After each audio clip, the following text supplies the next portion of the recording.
नमस्कार। तो चलिए 1 से 7 फरवरी के वीकली करंट अफेयर्स का एक फटाफट रिवीजन करते हैं। ये मेरे क्विक नोट्स हैं, तो आइए साथ मिलकर सारे इंपॉर्टेंट पॉइंट्स को एक बार जल्दी से देख लेते हैं ताकि सब कुछ दिमाग में अच्छे से बैठ जाए। तो फिर तैयार हैं? इस हफ्ते के जो सबसे ज़रूरी एग्जाम पॉइंट्स हैं ना, उन्हें एक साथ रिवाइज करते हैं, बिल्कुल वैसे ही जैसे हम सब एग्जाम्स के ठीक पहले करते हैं। देखिए हम लोग क्या क्या कवर करने वाले हैं। सबसे पहले देखेंगे प्रमुख दिन और उनकी थीम, फिर राष्ट्रीय समाचार, उसके बाद पुरस्कार और सम्मान, फिर रक्षा और विज्ञान, अंतर्राष्ट्रीय मामले और आखिर में कुछ मिक्स यानी विविध खबरें। ठीक है, तो सबसे पहले शुरुआत करते हैं प्रमुख दिन और उनकी थीम से। ये सवाल तो एग्जाम्स में अक्सर आते ही आते हैं, तो इन पर खास ध्यान देना बहुत जरूरी है। यहाँ देखिए दो बहुत इंपॉर्टेंट डेट्स हैं। पहली 2 फरवरी वर्ल्ड वेटलैंड्स डे यानी विश्व आर्द्रभूमि दिवस। ये 1971 के रामसर कन्वेंशन से जुड़ा है। और दूसरी है 4 फरवरी वर्ल्ड कैंसर डे। इस साल की थीम थी यूनाइटेड बाय यूनिक। और हाँ, एक और बात, 4 फरवरी को ही अंतर्राष्ट्रीय मानव बंधुत्व दिवस भी मनाया जाता है।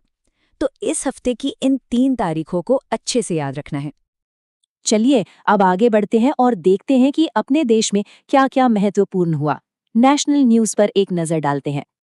यहाँ 2 बड़ी खबरें हैं। एक तो पंजाब के आदमपुर एयरपोर्ट का नाम बदलकर अब श्री गुरु रविदास महाराज जी हवाई अड्डा कर दिया गया है। और दूसरी खबर है भारत टैक्सी का लॉन्च। ये इंडिया का पहला cooperative based ride hailing platform है, जिसका उद्घाटन अमित शाह ने किया। अब जरा राज्यों की कुछ खास पहलों को देखते हैं। केरल गोवा के बाद एटलस जारी करने वाला दूसरा राज्य बन गया है। और इससे भी ज्यादा इंपॉर्टेंट ये है कि केरल ने सीनियर सिटीजन्स के लिए देश का पहला अलग एल्डरली बजट पेश किया है, जो कि एक बहुत ही शानदार कदम है।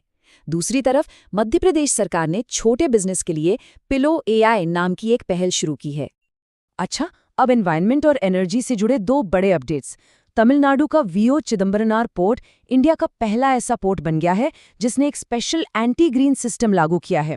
और नीति आयोग ने आंध्र प्रदेश को 2035 तक एक कार्बन एनर्जी हब बनाने का एक बड़ा ब्लूप्रिंट तैयार किया है। चलिए अब आते हैं हम सबके फेवरेट सेक्शन पर, पुरस्कार और सम्मान। ये तो हमेशा ही एग्जाम के लिए एक बहुत जरूरी टॉपिक होता है। तो म्यूजिक की दुनिया से बड़ी खबर, 68वें ग्रैमी अवार्ड्स में बेस्ट पॉप वोकल एल्बम का अवार्ड मिला मैडम को। बेस्ट ऑडियो बुक के लिए दलाई लामा को।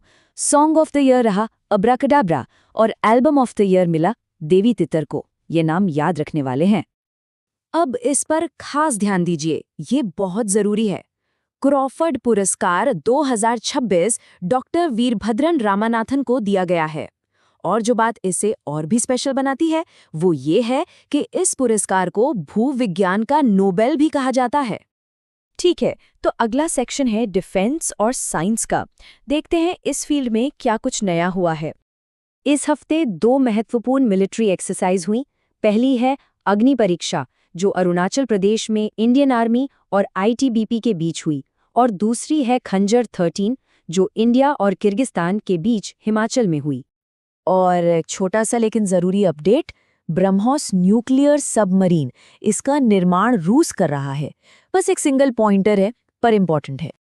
तो अब चलते हैं देश से बाहर इंटरनेशनल अफेयर्स पर एक नज़र डालते हैं। देखते हैं दुनिया भर में क्या कुछ चल रहा है। 2 बड़ी इंटरनेशनल खबरें हैं। पहली, वर्ल्ड गवर्नमेंट समिट 2026 दुबई में होगी और इसकी थीम है भविष्य की सरकारों का निर्माण। वहीं यूरोप में स्पेन 16 साल से कम उम्र के बच्चों के लिए सोशल मीडिया बैन करने वाला पहला देश बन गया है। ये एक बहुत बड़ा कदम है।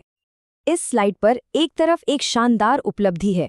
भारतीय पर्वतारोही कनक पानी ने अर्जेंटीना के माउंट एकांकागुआ पर फतेह हासिल की है। दूसरी खबर अमेरिका से है, जहां लोहे पर टैरिफ बदला गया है। यहां नोट्स में 50% से 18% लिखा है, जो असल में एक कमी है। तो ये आंकड़ा जैसा है वैसा ही याद रखना जरूरी है। और अब आ गए हैं हम अपने फाइनल सेक्शन पर, मिसलेनियस न्यूज़ यानी विविध खबरें। इसमें खेल, अपॉइंटमेंट्स और बाकी बची हुई जरूरी खबरें हैं। स्पोर्ट्स से खबर है कि आईसीसी अंडर 19 वर्ल्ड कप 2026 के फाइनल में इंग्लैंड ने भारत को हराया। और एक बड़ा इवेंट प्लासर इंडिया 2026 नई दिल्ली में हुआ, जिसकी थीम थी भारत नेक्स्ट। कुछ और ज़रूरी बातें। बाल साहित्य संवाद इंडिया 2026 भुवनेश्वर में हुआ। Nivedita Dubey airports authority board की पहली महिला सदस्य बनी है। ये एक बहुत ही इंपॉर्टेंट अपॉइंटमेंट है। और सुप्रीम कोर्ट ने तमिलनाडु और कर्नाटक के बीच पानी के विवाद पर एक ट्रिब्यूनल बनाने का निर्देश दिया है। तो पूरा हफ्ता कवर हो गया। चलिए एकदम फास्ट फॉरवर्ड मोड में सबसे ज़रूरी पॉइंट्स को एक बार और देख लेते हैं। ये वो बातें हैं जिन्हें बिल्कुल नहीं भूलना है। ये 4 पॉइंट्स तो बिल्कुल बाय हार्ट कर लेने हैं। पहला, वर्ल्ड वेटलैंड्स डे 2 फरवरी।